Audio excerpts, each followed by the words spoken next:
دریم سپارہ دویم رکو سورہ بقرہ سلور باندے دیشتم نمبر رکو.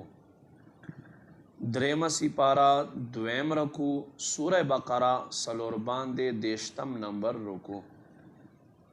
بسم اللہ الرحمن الرحیم. یا ایھا الذین آمنوا اے ایمان والو انفقوا خرچ کوئ مما اغسنا رزقناکم چې مونږ تاسو ته رزق درکړی زمونږ په لار کې من قبل مخکې تر دې ان یأتیه دا چې راشي یوم یوه داسې ورځ لا بیع فیه چې نه په دې کې کول خرڅول شته ولا خلت او نه کافرانو د پاره دوستیان شته ولا شفاعت او نه شفاعت شته کافرانو د پاره والکافرون هم الظالمون او کافران په خپل ظالمان دي. الله لا اله الله اغذات ته نشته د سوا معبود سوک الا هو مگر اغا الله الحی چه جوانده ده القیوم نور ادرون که لا تاخذه سنة ولا نوم دتا نه خوب شانت خوب رازی او نه حقیقتا خوب رازی له دلردی ما فی السماوات و ما فی الارض سچ پا اسمانونو کی دی سچ پزمکو کی دی. من ذا الذی سوک تے اغا کس یشفع عنده سوک چه سفارش وکی د تر مخه الا باذنه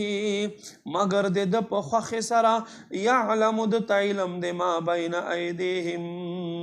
سچ د خلق مخ کې دي وما خلفهم او سچ د خلق رستو دي ولا يحيطون بشيء من علمه سوکهم د علم نه حاصلوي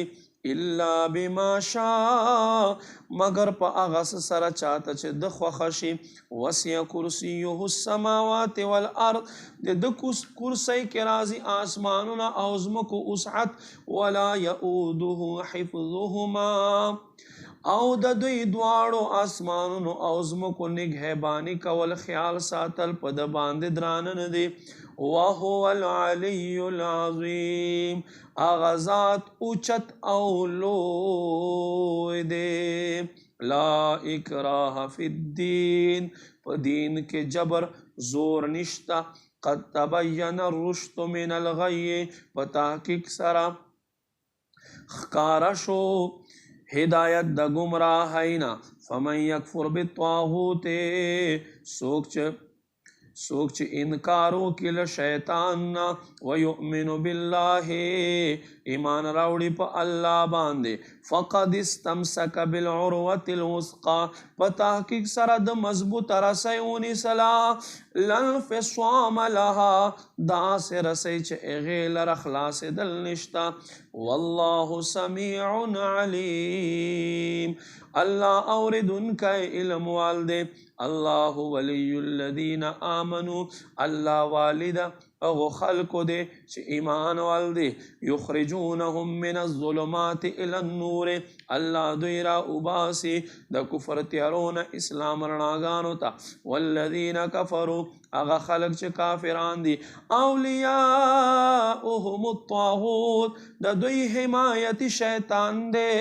یخرجونهم من النور الى الظلمات شیطان دوی راکاگی اسلام نورنا دا کفر تیاروتا اولئک اصحاب النار